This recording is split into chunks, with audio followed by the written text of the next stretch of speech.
This video is brought to you by HockeyMonkey.com, your one-stop shop for the best prices on all the latest and greatest hockey gear. Be sure to use coupon code HR4U7 at checkout to receive 7% off any order.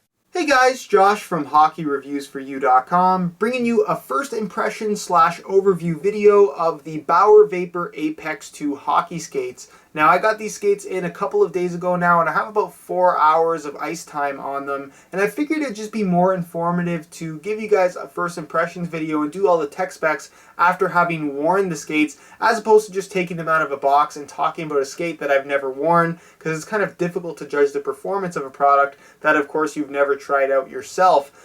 So without further ado, we're going to get right into that. Just to give you guys a quick heads up in terms of what I've done to these skates so far. The only thing I have done is gotten them sharpened. I did get them baked as well, and I swapped out the standard laces for a pair of wax laces just because that is my preference. But other than that, this is very much a stock pair of Bauer Vapor Apex 2s.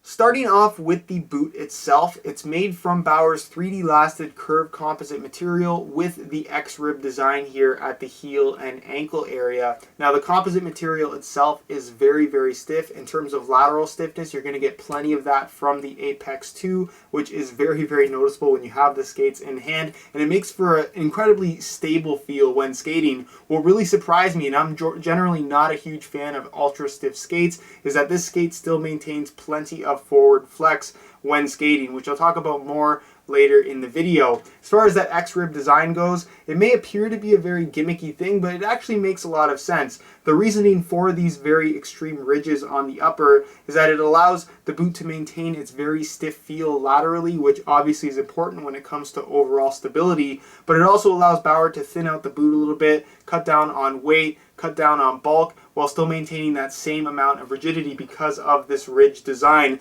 if you actually look at the inside of the boot, there isn't a whole lot of foam and padding in there, so for the most part there isn't a lot of bulk with the Apex 2 whatsoever, which is something that I really like. Another unique feature of the boot on the Apex 2 is the direct injected stability lacing system. You can see that instead of having little metal rivet lace holes, you have a direct injected single piece of plastic that runs the entirety of the lacing system right up the side of the boot. Now, in terms of the plastic itself, for those of you wondering, it is a very, very solid, very thick plastic. It actually surprised me. I was kind of skeptical that it was going to be something that would break very easily, but I have to say that it feels very, very strong. And the whole concept behind this direct injected stability lacing system is that Bauer says it's going to provide a more responsive feel, and I'm not truly convinced on that, but what I can say is that it provides some really nice consistency in that these lace holes are never going to move, they're never going to get pulled out, they're not going to break, it's going to be a little bit more durable, and it isn't actually kind of fused to the boot. It's not a true one piece, if you will. You can see it's actually stitched there, but I have to say that I really like it, and it does feel quite good when you pull the laces tight. One thing that it does do that's different from any other skate that I've personally ever worn is that it does bring the laces a little bit closer to the tongue, so because of that it does take away from some of that extra bulk that a skate would normally have. So I definitely can applaud Bauer for this small innovation that does make a pretty big deal in terms of the overall feel of the skate, and it truly is a unique feature that as of right now you can only get with the Apex 2. Next, I want to talk about the tongue and liner of the Apex 2. This particular model features the Form Fit 3 tongue. It's a pro felt tongue with a decent amount of thickness to it. It has a very comfortable and kind of more traditional feel, which is something that I'm personally a big fan of. If I had one complaint regarding the tongue, it would be the plastic metatarsal guard. That does feel relatively stiff from right out of the box, but like I said, I had no issues with discomfort when it came to the tongue area of the boot. And to the credit of the metatarsal guard, it does its job as far as cutting down on any kind of lace bite, as well as providing extra protection in the tongue area of the boot itself. Now, moving on to the liner, it is what Bauer calls the Hydromax 2 liner, and it's made from a cloth-like material, and that was kind of worrisome to me in that I was thinking that this cloth material was potentially going to allow my heel to slip and slide around on the inside of the boot, but that was not the case at all. Once I got these baked, my heel was kind of locked into the boot when I tied the laces tight. I had no issues with slippage whatsoever and no issues with discomfort when it came to heel lockdown and just being secure in the ankle area of the boot. One thing that I really like about the Hydro Max liner is that it dries extremely quickly. So if you're one of those people that doesn't like to play in wet skates, let's face it, nobody does, this is definitely a feature that you're going to like about the APX2. One last thing that I wanted to mention regarding the liner, and this is something that I was a really big fan of and noticed almost immediately, is the total edge comfort design right around the edges of the ankle. You can see that normally this would be an area where there's a lot of stitches, where all the pieces of the boot are coming together, and you can see that there's normally an open seam, but instead they have this kind of synthetic leather material with extra padding wrapped underneath, and it's just very, very comfortable on either side. So if you're one of those people that has issues with kind of friction rubbing areas on the sides of your ankle, you're not going to have that problem whatsoever with the APX2, which, like I said, was one of my personal favorite features that I noticed right out of the box. Next, I want to talk about the bottom of the skate. Now, the outsole is made from a carbon composite material with your 4 vent holes in the midfoot. Basically, it's going to allow for a little bit of additional ventilation while still maintaining plenty of rigidity, which is to be expected from any pair of high-end skates. Again, this is not a particularly noticeable feature. It's not something that's going to make or break your experience with the APX2, but nonetheless, it does get the job done. Now, as far as the holder itself goes, this is the Tuck or Toque. I've heard it pronounced both ways. I've always said Tuck, and nobody has ever corrected me. Basically, this is the Tuck Lightspeed Edge holder. Now, what's unique about this holder is that, one, it's 3 millimeters higher than your standard Tuck holder, so that raises you 3 millimeters higher off of the ice, or at least it raises the boot 3 millimeters higher off the ice, which allows you to have a slightly tighter turning radius. It's not such a significant difference to where you're going to feel kind of awkward, and there's going to be an adjustment period when you start wearing these for the first time, but it is something that I thought was worth mentioning. Now, the other kind of major and probably most significant feature of the Lightspeed Edge holder is something that is kind of relevant to everyday average consumers, but for the most part is more of a pro thing if you ask me, and that is, of course, the kind of quick release trigger here on this little cutout. You're going to see that there is actually a little gray trigger, and if you pull this trigger hard enough, I'm not going to do it on video, it'll pop the back of the runner out, and you can change the runner kind of on the fly and just click one back in, as opposed to having to screw them in like you normally would.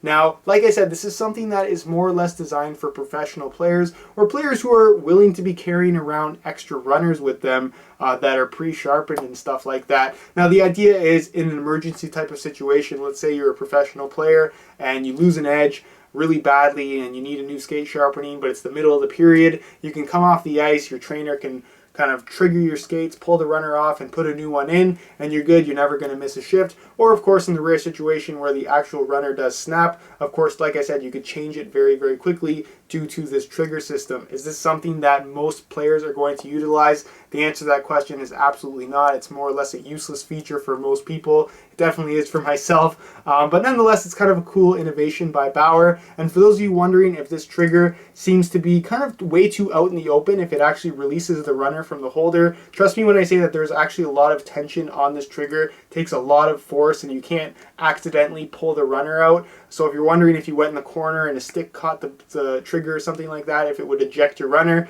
the answer to that question is no. Now, as far as the runner itself goes, this is the Tuck Fusion runner, which is essentially part aluminum. It's supposed to be 27% lighter than your average stainless steel runner, and it definitely does feel very, very lightweight. The skate itself as a whole is extremely light, but basically what they've done here is, if you look very closely at the runner, basically where you see this black graphic, there's a slightly lighter shade of metal. That area is made from aluminum, and of course you can see these little kind of gray circles, which are essentially stainless steel rivets, where the two types of materials are fused together, or epoxied together, I should say. So the outside edge is still made from your standard stainless steel, like you would expect any skate blade to be, whereas that inside part that is never really going to be making contact with the ice has been thinned out and replaced with aluminum, which, like I said, makes the blade 27% lighter. Now, in terms of feel, it's not really going to make any difference, but what I can say is that I have heard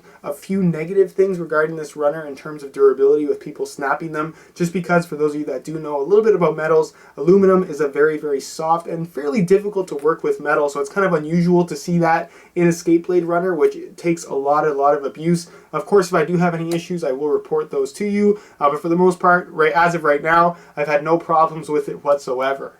Next, I just wanted to give you guys a little bit of insight on how the break-in is going so far and just some general thoughts on the overall performance after, like I said, only wearing these things a couple of times. Now, I was really worried about the break-in process. I thought it was going to be absolutely brutal with this particular skate simply because of how stiff the boot is, but from the first time I stepped on the ice, I was actually very, very surprised at how little these boots actually hurt my foot. I think that the only real issue that I had in terms of discomfort was some minor foot cramping through the middle of the foot, which has yet to go away, to be fair, but I feel like I'm pretty much 90% of the way past the whole break-in period. And like I said, just to have some minor foot cramping through the midfoot, which is fairly normal for a new pair of skates, is pretty good considering how stiff the boot actually is. I had no issues with slippage, no issues with blistering. My heel was locked in very, very nicely. And for the most part, I just have very few complaints regarding the break-in process thus far. Now, in terms of the stiffness of the boot, I was kind of worried about that as well, just because I'm not one of those people that generally likes to have a very stiff boot. But when you do pull the laces tight, it makes for a very stable feel. And I found that when you are making hard turns and just making these very kind of intense, quick maneuvers, that having that extra stiffness in the boot makes for a lot of extra stability that I never really realized that a hockey skate could provide. So for that reason, like I said, I've been very impressed with the overall stability of the APX2, again, mainly due to the stiffness of the boot, especially the lateral stiffness. Now, with the boot being as stiff as it is, I was also very worried about not having enough forward flex, because that is a really big issue for me with a lot of hockey skates. I've returned several pairs of hockey skates simply because I felt like they didn't have enough forward flex and I could not skate properly. Now, with the APX2, I will say that so far throughout the break-in process, I have not used the top lace hole. I've used the one below it, which is something that I'm pretty used to doing with pretty much all hockey skates once they're broken in or once they're brand new. It's just something that I've always done for a fairly long time, and I will try out that top lace hole once the skates are a little bit more broken in. But for the most part, without using that top lace hole, the stability has been fantastic, and the amount of forward flex I got from this particular boot is more than I had from any other skate, period. Even a lot of skates that have been significantly less stiff. So with all that being said, I've been very, very impressed overall with the performance of the APX2 and can't wait to wear these again.